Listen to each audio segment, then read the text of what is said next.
Thank you, Mr. President, also on behalf of your fellow presidents here, actually on behalf of the whole African continent, of being so focused on what is needed going forward ahead of COP27. Indeed, the $250 million for the upstream financing facility, terrible technical term, but I mean, it's a fund, it's a transmission belt for the AAAP, has to be mobilized.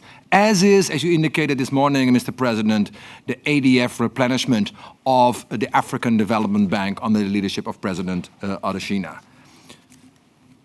Chairperson or co-chairpersons, Secretary General Ban Ki-moon, Feike Sijbesma, maybe some closing reflections from both of you, sir, before we close the meeting. Secretary General, please. Honorable Prime Minister Mark Rutte,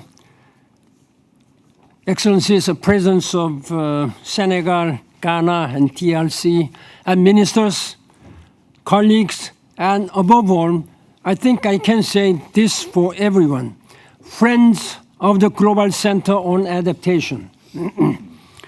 Prime Minister Mark Rutte, I thank you. I thank you on behalf of the GCA.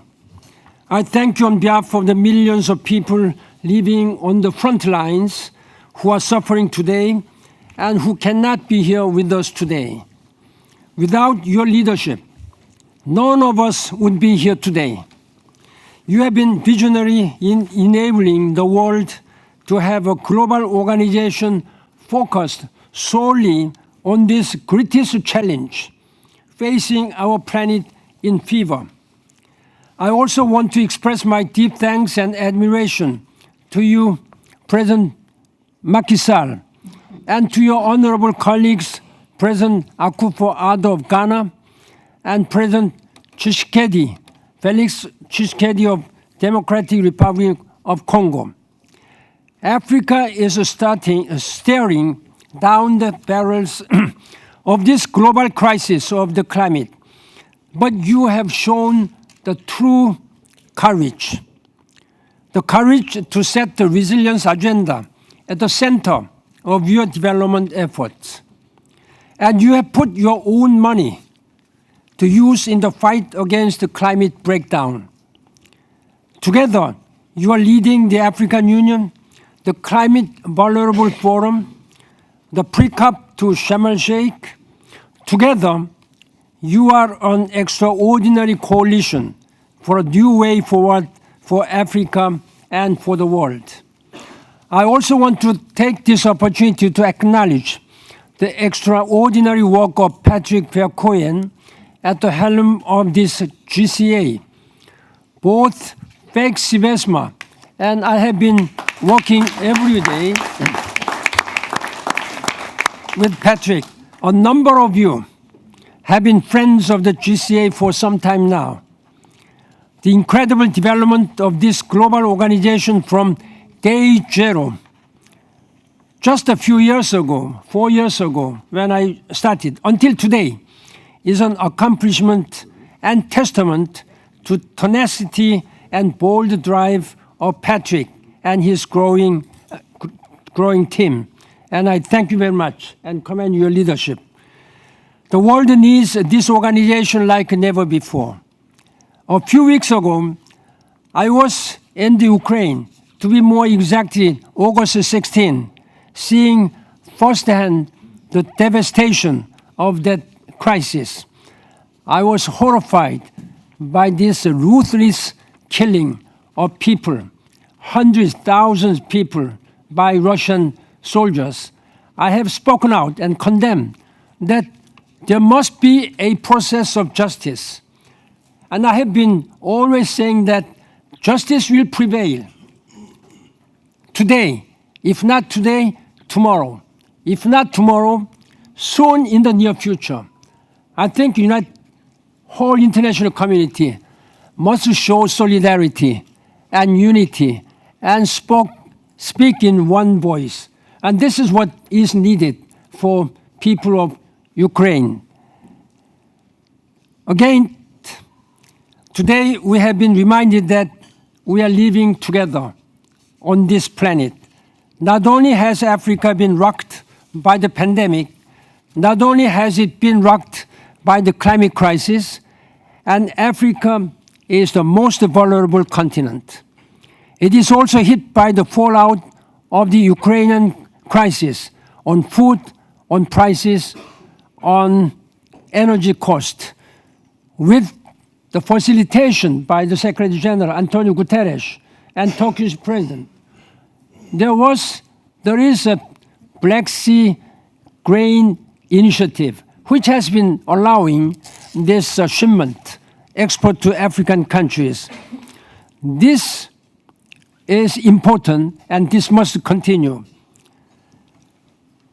This crisis in Ukraine has emptied the pockets of the world's poorest and most vulnerable group.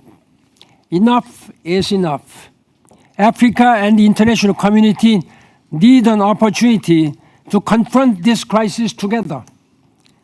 Fortunately, with the Egypt COP27 climate conference this November, we have that chance. And I'd like to also highly commend the Alok Sharma, chair of the COP26, for his leadership. I hope you will really give good support and guidance to your successor COP27.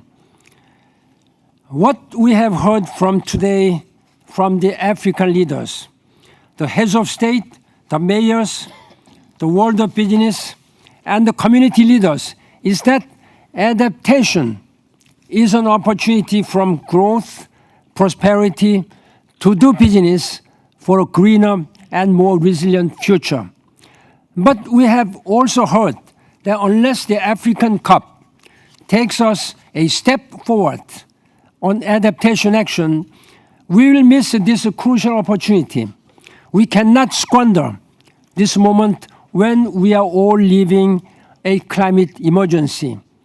And the key deliverable that has been outlined for COP27 is to show that the doubling on adaptation finance is happening, and that is flowing into real country-led programs.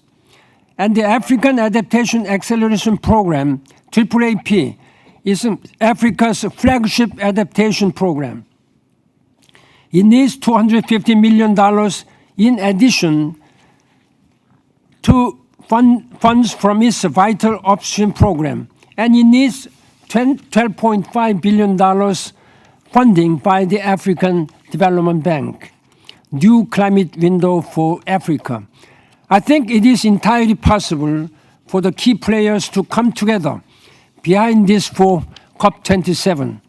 Certainly, today's summit has clarified the asks, and it has taken us further in terms of the path we need to take between now and Sharm el-Sheikh to ensure results that truly meet Africa's expectations. We have a duty to meet Africa's expectations at the African COP, but fulfilling that duty is also a huge opportunity for us all. This is a smart growth agenda. Working with Africa for greater resilience will deliver results for the world. I want to thank every one of you again for joining hands and minds with us today in Rotterdam. All of us have a role to play in the future of Africa, in the fight against climate breakdown. Before I close, I'd like to add to what Executive Vice President of European Commission, Frans Timmermans, has just said. In my way, I will repeat what he said, in my way, addressing the African challenge. I have been speaking out 1,000 times as a Secretary General. Without addressing the African challenges, we will never be able to say that we are living in a sustainable world. This is what I have been saying and repeating today. I am very reaffirmed by the positive energy and enthusiasm, but above all, with a commitment that you have shown to this day today. We can only do this by working closely all together. Excellencies, ladies and gentlemen, let us work together to realize a sustainable world where all of us, succeeding generations, will be able in peace and prosperity. That is your political duty and our moral duty. Thank you very much. Thank you.